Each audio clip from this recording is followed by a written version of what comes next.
Hello, my fellow space blobs. Welcome back to our space here. Our little magical, calling, culminating, energetic space. I am preparing to move homes right now, so I'm feeling a bit scattered, a bit emotional. It's a really big month as I'm sitting down here to talk through Pluto's final visit to Capricorn. So we'll see how this goes. We'll see how we feel as we move through it. But my vision for this time together, for this space we're going to be creating is, I think that these last 2 months of Pluto and Capricorn, which ranges from around September 2nd to November 19th, is a really potent, magical time, especially for sensitives, for people who have been going through a very intense time over the last 5, 6, 16 years. But truly, over the last few years, some of us have been going through really deep transformative work. This is a very magical, intentional time. And I want to bring that energy back into this conversation about Pluto and Capricorn, about this final visitation, about this preparation for some new energetic cycles. And I really want to make this feel like you can trust yourself in this autumn. There's a lot of autumnal energetics that we're going to be moving through. I'll be talking through those in various videos, but today I just really wanted to take a moment to really honor Pluto's final visit to Capricorn and make it feel magical. We're going to get intentional about how we want to use our magic here.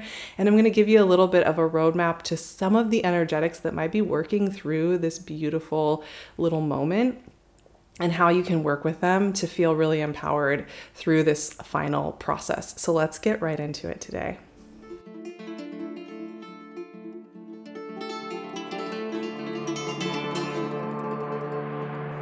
As I was sitting here just thinking about Pluto and my relationship with this beautiful archetype and energy, I was also thinking about how often Pluto gets described in very dramatic, kind of doomsday, overwhelming, intense language. And that's a broad generalization. Of course, there are so many practitioners who are very soulful and wise, but there does tend to be, just in the more broad, general pop cultural astrology world, a lot of language that is very overwhelming to our systems, I would say, and don't accurately describe, I think, the real beauty and serenity and deep love and profound connection that Pluto can open up for us and that we so naturally and innately have within us. And I know that in the sensitive, intuitive, and space blob and sparkly being world, most of us have a natural connection to Pluto, whether we consciously think about it in those terms or not.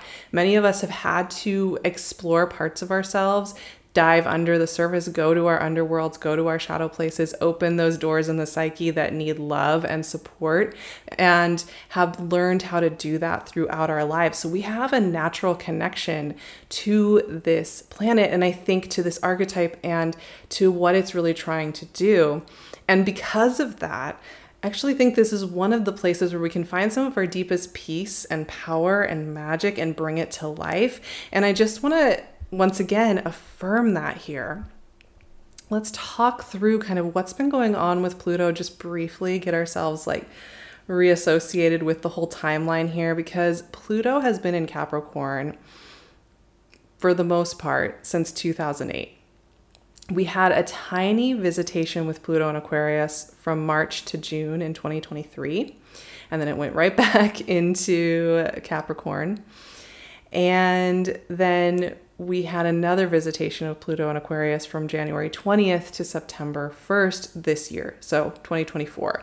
And we're about to have this final 2.5-month visitation with Pluto and Capricorn between September 2nd and November 19th. And then that's the end of this time of working with Pluto in Capricorn since 2008. And the last couple of years have always felt like this inhale, exhale, like natural flow energetic has been going on with Pluto as it's been moving between these two signs, and it's almost like the lapping of the waves. If we've been adjusting and welcoming in new energy waves all the time as it's been moving back and forth, as it's been encouraging new ways of being in the world. When Pluto moves into Aquarius in November, it's going to stay there until 2043, 2044. So we're starting these really long generational energetic patterns. That's another thing to keep in mind with Pluto. It's not in a rush. None of the work that we ever do is about what we're going to do in the next 6 months, what we're going to do in the next 2 years. It's about a much deeper, longer process on the larger collective scale, but also in ourselves, in the underground, in the behind the scenes process of living a life. Pluto really represents, I think, the life force itself and its longing to express from a really true and potent place. And in some ways, it is the process of transformation and transmutation that is at the core of what Pluto is all about. How do we go through the metamorphosis itself? How do we meet ourselves and allow that changing force to do its work with us? But I also think in some ways there's no end goal. There's no like perfect version of ourselves that we just have to work really hard with Pluto, and then we put ourselves through a really tough shadow work journey, and then we'll be our perfect selves. I think one thing I want to keep in mind here with working with Pluto is that we are not needing to get somewhere ideal. Part of the, I think, accepting and joy and magic of working with Pluto is that it's about the transformation. It's about the fact that we will have breakthroughs and we will have aha moments and we will connect and we will have moments of enlightenment connected to our work with Pluto. However, that it's always going to be here with us, and it's always with us in the transformation, and that we can stop trying to rush to a perfect conclusion to anything that we're working with here. So I just want to throw that into the mix as we talk through kind of this idea of changing energetic waves and all of that, because there's no completion date. There's no final version of you that we're trying to get to here. And Pluto really doesn't care about a final version of you arriving.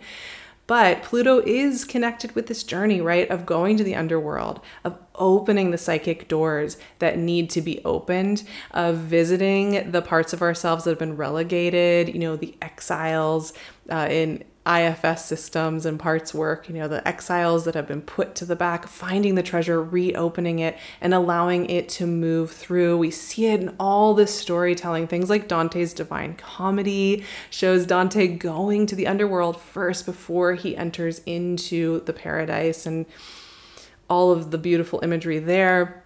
We see it in all the mythology that involves a being going to the underworld and reemerging.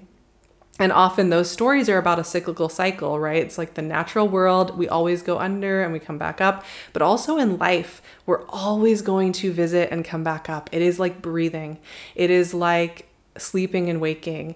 It is this natural rhythm. And that's why Pluto really is about just the life force itself. It gets characterized kind of as this caricature of the death cycle or the darkness. But I think if we just pull it back to this is the life force wanting to live, wanting to transform, wanting to be brought up from the hidden, from the magnetic void, from the creative void, it really opens up a whole world of the way that we are formulating our work with Pluto and the way that it feels. And once again, not feeling like we need to get to that end result of ourselves also opens up the door for this not being about fixing ourselves or healing ourselves or getting through all of our shadow work so that we're then free. We don't need to be in a rush to do any of that. And I think this is all really relevant to these last 16 years. I just wanted to take a moment as we are in this final visitation with Pluto and Capricorn. What has Pluto and Capricorn been about? Like, what have we been doing as a collective and in these long generational cycles during this time with Pluto and Capricorn? It is fascinating. It is such an interesting combination of energies. And Capricorn's another one of those energies that often doesn't get the justice it deserves in descriptions. A lot of times you'll see the caricature of the finance guy in the power suit who's determined to leave a legacy and a heap of money that he's sitting under his power throne, you know, just like this strange externalized version of this idea of what success and control looks like. And I think that's a really big reflection on our culture and what our culture has said is a successful life and a meaningful life. I think it really represents that. But Capricorn has very little to do with that caricature at a profound level. Capricorn is connected to structure, to inner parenting, inner fathering, but also I think the inner parenting that can hold us through the storms of life. It's about our foundations. And, you know, Capricorn's connected to this image of the sea goat. So Capricorn is very connected to both land and water, to the divine and the physical and how we translate that. And because it's about helping give us structure and form to our souls and our spirits, it's foundational to anything else we're doing. And I've found in seasons of my life where I haven't been developing a sense of foundation in myself so that I could be free to be my floaty, spirity kind of new projects all the time kind of self that I am. And the seasons when I haven't had that, I have felt very dysregulated, scared, and overwhelmed. And in fact, I think Capricorn, when we're really working with it actively and in a way that feels good, is about feeling like our bodies are safe and at rest, that we feel regulated enough to actually express ourselves. And funnily enough, I think our culture has been just doing the exact opposite. But I think that's the thing. Pluto and Capricorn, these 16 years on like the cultural larger level, there's been so many questions about what is this mechanized culture we're living in where you constantly have to be producing, where you constantly have to be pushing yourself forward more and more and more? What are these definitions of success and visibility and presence in the world? Are they working for us? Do they really reflect what we want? You know, Pluto wants to challenge things that aren't working, right? It's transformation. So wants to peel open the layers and see what's underneath it. And I think that Pluto and Capricorn's really been having us ask those questions about what systems are working, what systems are just hurting people deeply and leaving so many chunks of the population without resources and without joy and without space to be regulated in themselves and their bodies. And also just like we can look at things like the development of anxiety and stress in ways that have really bloomed with this mechanized world that we're living in. You know, while the internet and remote work has opened up so many amazing doors for people, it's also brought up new questions about what it means to live a meaningful life. And I think many of us in this 16 years, it's such a long time that we've changed identities and forms many, many times between 2008 and now. I'm pretty sure most of us feel like we've lived through several seasons and lifetimes and identities. So it's a little bit hard to pin down exactly what's been going on. But I think that there's been just this real reassessment of what it means to live a beautiful life. And do we want to keep living with these systems? And are these systems and the version of like cultural parenting, I guess, like, is it working? And I'm not talking about literal parents and their children. I'm talking about like systems kind of operate as a parent, you know? And are they working? Does it feel right? Does it feel good? And a lot of us are coming up with, I want something different. So I think Pluto and Capricorn's really been about that, about asking those deep questions. And a lot of us have gained so much deep wisdom during this time. And that's the next thing I want to get into here. So I want to bring it full circle here to this concept of Pluto visiting Capricorn, a final time. There will probably be a lot of language out there on the internet about how it'll be this kind of like throwback, this final pull for power from dark forces, etc. I want to take some of the focus away from that and put it back into there's a very deep magic going on here, especially for sensitives and intuitives and those of us who experience life in this interesting kind of way, both psychically and physically. This is a really potent time where it's almost like time is communicating in a new way. in a different way, where we really are able to connect and reach back through time to connect with all the versions of ourselves that have existed, as well as to reach forward in time as well, and to be feeling this sense of dissolving and being able to collect the wisdom from past, future, and present in a way that's really meaningful. And so there's a few things that I think would be really fun to explore, and you can take with you just kind of to work with in the background of everything else through the next couple of months, so through the next 3 months. One of those is that you might notice you're having more visitations of past versions of yourself over this time, and really incorporating the wisdom from those selves. Many of our past selves, while they were learning hard lessons and perhaps confused, or, we can see the tools or the resources they really needed at that time, a lot of times they will also have amazing wisdom that they can pay forward to us now.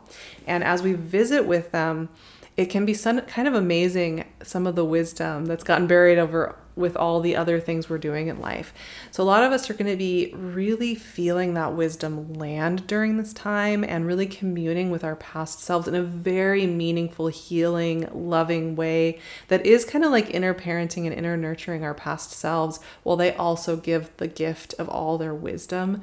So I recommend spending time allowing yourself to commune with whatever past versions of yourselves are coming up. They can also visit in dreams and meditations.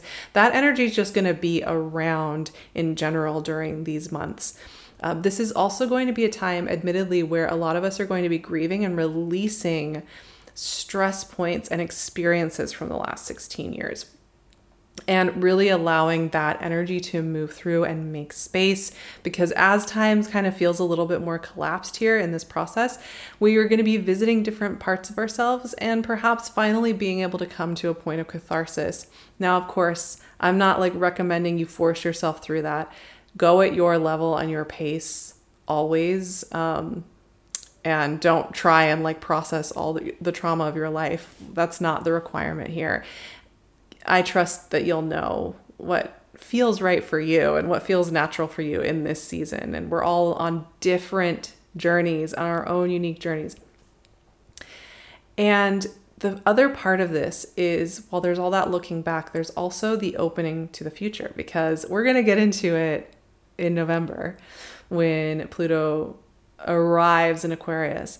But we're opening up to a much longer energy wave coming up here. We're opening up to a 20-year cycle, and we are preparing space for that. And a lot of us are going to be having strong visions of the next thing we're creating, the places we're going to be going. I have been having these dreams recently of this place and this house. I'm moving houses this month. It's not this house. It's like a house in the future. And it's very specific, and I've had repetitive dreams about it, and it's fascinating. But those kinds of things can be coming in as well. So you can be getting really strong visuals about the future as well. And opening up space for that can be very exciting, highly intuitive time.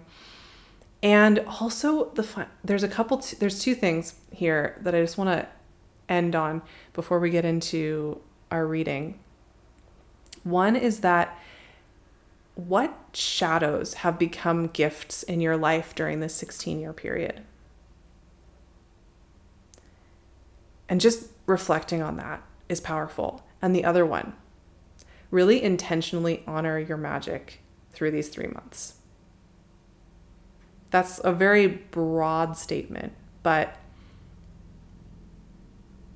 we need that magic. We need the magic of the sensitives. And I want you to feel empowered to be able to just really honor that you are deeply magical. And just spend a little bit of time every day feeling that and sitting with it, because this time is really honoring your becoming. So yeah, those are some of the themes you might notice starting to pop up through this process working with us. It is a really, really magical, interesting, dynamic time.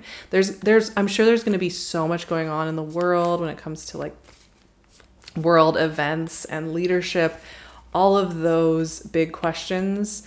My job is not to predict any of that or try to have like the final answer on it. No. My job is to sit here with you and create spaces together where we can reflect on the energetics and feel connected and safe in that. So I thought I would just pull a couple of cards, keep it really simple. Two of Swords. This has been a very strong energy in recent weeks. I'm going to pull something else to go with that, but that is amazing. I love Two of Swords. It is a reminder not to feel like you have to rush to answers and to fix everything and to know what to do next and to know what it has to look like, and that it's okay to feel a little bit of the mystery and the intuitive. And Knight of Pentacles. That's so fascinating. You know what's really interesting about both of these is neither of them are rushed energies. And that's something I was saying earlier about Pluto, that the goal isn't to rush to the perfect version of ourselves and get through the transformation and be done and like finally I'm in the good form. And these two cards are slow moving. And I mean, I think slow in a way that our culture would say is slow, but on a practical level are just noticing, taking it in, listening, really seeing. And what I see here is like listening and observing. Neither of these figures are moving. And what they're doing is they're centering. The Two of Swords is about centering, not using our words and our actions and running around and trying to do everything at once, but actually like making a little bit of space for new wisdom to come through. And the Knight of Pentacles is really fascinating because this is the knight that stands the most still of all the knights in tarot. And it's because this knight is looking around, observing and witnessing the world. And in that, understanding what's needed. So it's an interesting message, like a very, very distinct energy coming through there, that there is no rush. The more you go slowly, the more your creations will be birthed into the world. The more you feel safe in yourself and you take time for that, the more easily those big things and those little scary things that we want to go out there and do outside of our comfort zone will be able to be done. The more sustainably we'll be able to express our spirits. I just couldn't think of a better message to end this rambling discussion with. I found this really challenging topic to fully cover because it's so big. Both Pluto and Capricorn and these larger cultural things going on are just, I mean, they're each their own conversations. So I've really enjoyed, though, just taking some time to reflect on all of this. I'm going to leave some journaling questions in the description for you if you want to just kind of reflect on this final visitation. I'm also really excited because we just finished up our Wild Dreaming series over on my Patreon. And so it's available. All 12 sessions are available for you if you would love to awaken your wild dreamer and like really reclaim your wild dreaming self. So you can either do that as on either of my 2 paid tiers, or you can also purchase it. Just purchase the Wild Dreaming series itself if you don't want to have a recurring subscription and you just want to have access to those. So I'm really excited to offer that up for everybody. Also, by the end of September, we are beginning our minor arcana journey, working with the rhythms of life, embodying the rhythms of life. This is going to be a journey that's not just about tarot, but about destigmatizing these natural rhythms of expansion, contraction, resistance, openness, all of it, and how we can work with it and really allow those rhythms to work with us and to feel empowered by that. And of course, we will be expanding on our tarot practices and really making them rich and real. But we're going to be doing that over the course of 12 weeks this whole autumn. And I really love for you to join me there.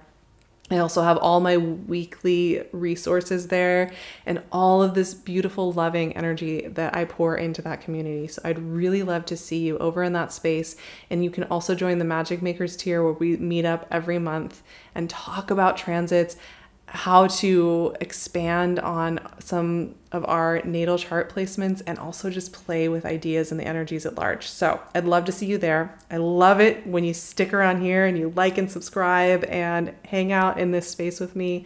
I will see you back here for our next chat. We have some big eclipse energy moving around this month, and we have a lot to explore in the coming weeks. So I will see you so very soon.